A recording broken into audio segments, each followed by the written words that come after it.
राधे राधे दोस्तों। कब रखा जाएगा सकट चतुर्थी का व्रत, जाने पूजा का मुहूर्त और उपासना विधि। सकट चौथ को संकटी चतुर्थी, वक्रकुंडी चतुर्थी, तिलकुटा चौथ के नाम से जाना जाता है। संकटी चतुर्थी का व्रत वैसे तो हर महीने में होता है, लेकिन माघ महीने में पड़ने वाली सकट चतुर्थी की महिमा सबसे ज्यादा है। ऐसी मानता है कि जो माताएं सकट चौथ के दिन निर्जला व्रत रखती हैं और पूरी श्रद्धा से गणेश भगवान की पूजा करती हैं तो उनकी संतान हमेशा निरोग रहती है। माघ की चतुर्थी तिथि को सकट चौथ कहा जाता है। इस तिथि को तिल चतुर्थी, संकटी चतुर्थी और माघी चतुर्थी भी कहा जाता है। इस दिन भगवान गणेश, चंद्रदेव और माता संकटा की उपासना करने का विधान बताया गया है। जो कोई भी इस दिन श्री गणपति की उपासना करता है उनके जीवन में संकट टल जाते हैं, साथ ही संतान की प्राप्ति होती है और संतान संबंधी समस्याएं भी दूर हो जाती हैं। इस बार सकट चौथ का व्रत 17 जनवरी 2025 को रखा जाएगा। सकट चौथ पूजन का मुहूर्त कब रहेगा? उदया तिथि के अनुसार सकट चौथ का व्रत इस बार 17 जनवरी 2025 को रखा जाएगा। सकट चौथ की चतुर्थी 17 जनवरी की सुबह 4:06 पर शुरू होगी और तिथि का समापन 18 जनवरी को सुबह 8:30 पर होगा। सकट चौथ के पूजन के लिए पहला मुहूर्त सुबह 5:27 से 6:21 तक रहेगा और दूसरा मुहूर्त सुबह 8:34 से 9:53 तक रहेगा। साथ ही चंद्रमा का अर्घ्य देने का समय रात्रि 9:09 पर होगा। अब आइए जानते हैं पूजन विधि। सकट चौथ के दिन भगवान गणेश के साथ साथ चंद्रदेव की भी पूजा करने का विधान बताया गया है।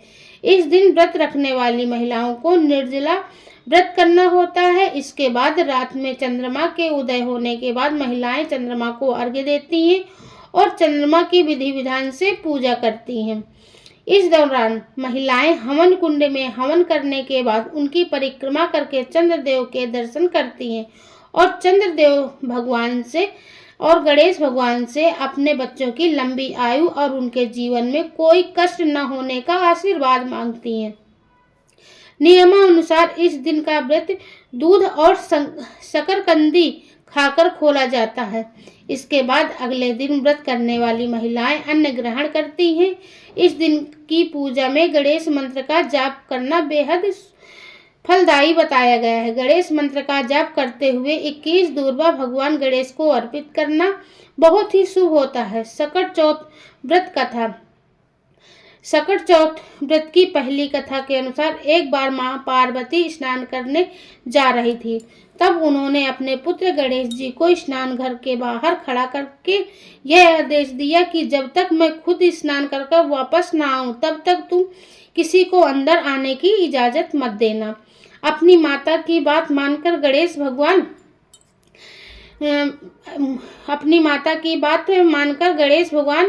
गणेश स्नान घर के बाहर ही पहरा देने लगे।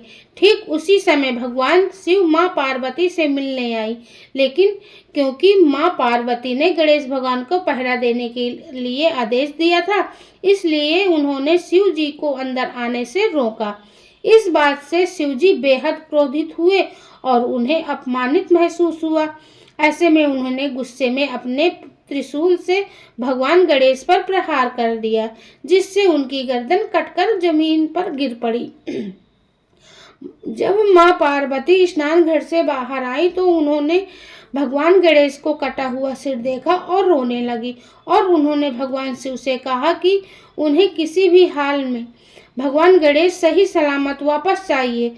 तब रोती बिलखती मां पार्वती को शांत करने के लिए शिव जी ने एक हाथी के बच्चे का सिर लेकर भगवान गणेश जी को लगा दिया। इस तरह से भगवान गणेश को दूसरा जीवन मिला और उनके जीवन में एक बड़ा संकट टल गया। कहा जाता है कि इसी के बाद से ही इस दिन का नाम सकट पड़ा।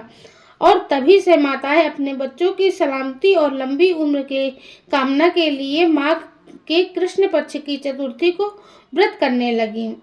आशा है आपको जानकारी अच्छी लगी हो। अगर अच्छी लगी हो तो प्लीज़ लाइक करके चैनल को सब्सक्राइब कर दें। मिलेंगे अगला कुछ जानकारी लेकर, तब तक के लिए राधे राधे।